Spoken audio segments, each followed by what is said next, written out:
काल सर्पदोष। काल सर्पदोष एक हिंदी कहानी। दोस्तों, ये केवल एक कहानी नहीं है बल्कि धर्म के प्रति जागरूकता की मिसाल है। ये एक ऐसी हिंदी कहानी है जिसमें आपकी सनातन धर्म के एक रहस्यमयी श्राप के बारे में धरना साफ होगा। हिंदू सनातन शास्त्रों में काल सर्प दोष को एक अभिशाप की तरह माना जाता है। काल सर्प दोष हिंदू सनातन शास्त्र के मुताबिक व्यक्ति की कुंडली में ग्रह नक्षत्रों के योग से प्रायः कुछ न कुछ शुभ और अशुभ योगों का प्रारंभ होता रहता है। जहाँ व्यक्ति को अच्छा फल प्राप्त होता है, वहीं अशुभ योग और दोष से जीवन में कुछ समस्याओं का सामना भी करना पड़ता है। काल सर्पदोष को शापित माना गया है। दरअसल हिंदू सनातन शास्त्र के जानकारों का कहना है कि काल प्रभाव से शारीरिक, मानसिक और आर्थिक सामना करना पड़ता है, लेकिन फिर भी कुछ लोग अपने तुच्छ ज्ञान की वजह से शास्त्रों में लिखी चेतावनियों को भी नज़रअंदाज करके अपने जीवन का सर्वनाश कर बैठते हैं।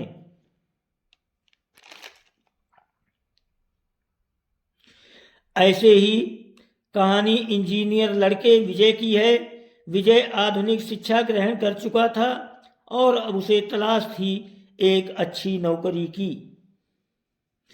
विजय पढ़ाई में बहुत होनहार छात्र था, इसलिए उसे अपने ऊपर पूरा भरोसा था कि उसे एक अच्छी नौकरी जरूर मिल जाएगी। अब परीक्षा खत्म होते ही विजय अपने पहले साक्षात्कार के लिए खूब तैयारियां करता है। विजय अच्छी तरह जानता है कि अगर उसने ये नौकरी प्राप्त कर ली तो वो सफलता की पहली सीढ़ी चढ़ जाएगा। विजय साक्षात्कार के लिए अपना बायोडाटा लेकर निकल जाता है। रास्ते में अचानक उसे एक तेजस्वी बाबा मिलते हैं। वो उसे रोक लेते हैं और अपने पास बुलाते हैं और उसके मस्तिष्क को देखकर कहते हैं, तेरा काल सर्पदोष प्रारंभ हो चुका है, सावधान रहना बेटे। और चले जाते हैं। विजय को अपने साक्षात्कार के लिए देरी हो रही थी, इसलिए वो जल्दी जाना चाहता था और वैसे भी विजय को इस तरह की बातों पर कोई भरोसा नहीं। विजय कंपनी के रिसेप्शन में पहुंचकर साक्षात्कार की प्रक्रिया पता करता है। रिसेप्शन में बैठी महिला कर्मचारी विजय को एक कागज देती है और उसमें उसकी निजी जानकारियां भरने को कहती है। विजय कागज लेकर उसमें जानकारियां भरने लग जाता है। विजय के साथ साथ और भी प्रतिभागी साक्षात्कार में हिस्सा लेने आए हुए थे। कुछ ही समय में सभी अपनी अपनी जानकारियां भरकर कागज रिसेप्शन में जमा कर देते हैं।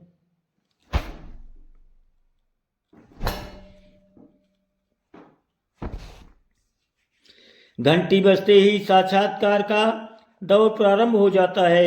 एक एक करके सभी प्रतिभागियों को साक्षात्कार अधिकारी अपने चेंबर में बुलाते हैं और सभी से कंपनी के कार्य से संबंधित प्रश्न पूछने लगते हैं। और कुछ घंटे साक्षात्कार चलते रही है। अधिकारियों को मानसिक थकान होने लगती है, फिर भी वो साक्षात्कार जारी रखते हैं और इसी बीच बारी आती है विजय की। अधिकारी कई घंटों से एक ही तरह के सवाल पूछकर थक चुके थे, इसलिए विजय के आते ही वो अपने सवाल बदल देते हैं और विजय से उसके निजी जीवन से संबंधित कुछ तीखे सवाल करते हैं। विजय के माता पिता का तलाक हो चुका था। ये बात विजय किसी को बताना पसंद नहीं करता था, लेकिन साक्षात्कार अधिकारियों के सामने मजबूरी में उसे ये बात बतानी पड़ती है। और इसी बात पर जब अधिकारी विजय को अपमानित करते हैं तो उसे गुस्सा आ जाता है और वो कई कागज फेंककर साक्षात्कार चैम्बर से बाहर आ जाता है। विजय ने साक्षात्कार की बहुत तैयारियां की थी, लेकिन अधिकारियों के ऐसे रवैये से उसका मनोबल टूट जाता है और वो सोच लेता है कि अब वो किसी भी साक्षात्कार में नहीं जाएगा। विजय अपने गांव लौट जाता है। उसके पिता ने उसकी मां का साथ पहले ही छोड़ दिया था, लेकिन उसकी मां गांव में अकेले रह रही थी। विजय गांव पहुंचता है और कुछ ही पल में उसकी मां समझ जाती है कि उनका बेटा दुखी है। वो अपनी मां से बिना कुछ कहे घर के अंदर चला जाता है। कुछ दिनों बाद विजय का मानसिक तनाव बढ़ने लगता है। विजय को अकेला रहने की आदत पड़ जाती है। देखते देखते 1 साल गुजर जाता है। विजय अपने कॉलेज के सभी दोस्तों से बात करना छोड़ देता है, बंद कर देता है। विजय की हालात बदतर होते देख उसकी मां को चिंता होने लगती है। वो उसे मनोवैज्ञानिक ज्योतिष आचार्य के पास ले जाती है। हालांकि विजय वहां नहीं जाना चाहता, लेकिन अपनी मां की जबरदस्ती दबाव देने पर उसे वहां जाना ही पड़ता है। ज्योतिषाचार्य विजय की कुंडली देखते हैं, अपनी आंखें बड़ी कर लेते हैं और कहते हैं, बेटा तुम्हारी कुंडली में तो अद्भुत काल सर्प दोष है।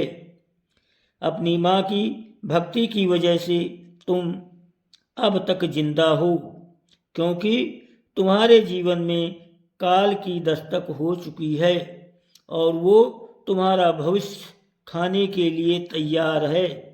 विजय को इन सब बातों में कोई रुचि नहीं होती। वो अपनी माँ से कहता है, माँ ये मुझे कहाँ ले आई हो? मुझे इस ढोंगी की बकवास बातें नहीं सुनना। और वो वहाँ से उठकर चला जाता है। विजय के ऊपर काल सर्पदोष का काला साया मंडरा रहा था, जिससे उसके जीवन में संकटों का पहाड़ टूटने वाला था। लेकिन वो अपनी जिद में अपना जीवन बर्बाद करने पर तुला हुआ था। विजय के जाने के बाद उसकी मां ज्योतिषाचार्य से विजय का काल सर्पदोष समाप्त करने का उपाय पूछती है।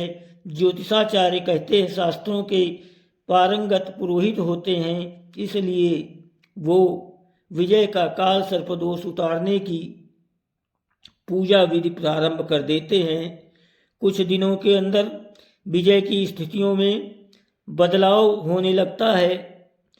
उसे उसके मन का एक व्यापार बहुत कम निवेश में सूझता है। वो अपना काम जमा लेता है और धीरे धीरे उसका दिमाग स्थिर होने लग जाता है। विजय के काल सर्पदोष हट चुका था और विजय सफलता की ऊंचाइयों में बढ़ने लगता है। वो आज भी शास्त्रों पर विश्वास नहीं करता था, लेकिन भगवान ने उसे अभय दान दे दिया था। विजय की नास्तिकता के साथ ही ये कहानी समाप्त हो जाती है। दोस्तों, वीडियो को लाइक और सब्सक्राइब जरूर करें। आपकी बहुत मेहरबानी होगी। आपको बहुत बहुत धन्यवाद।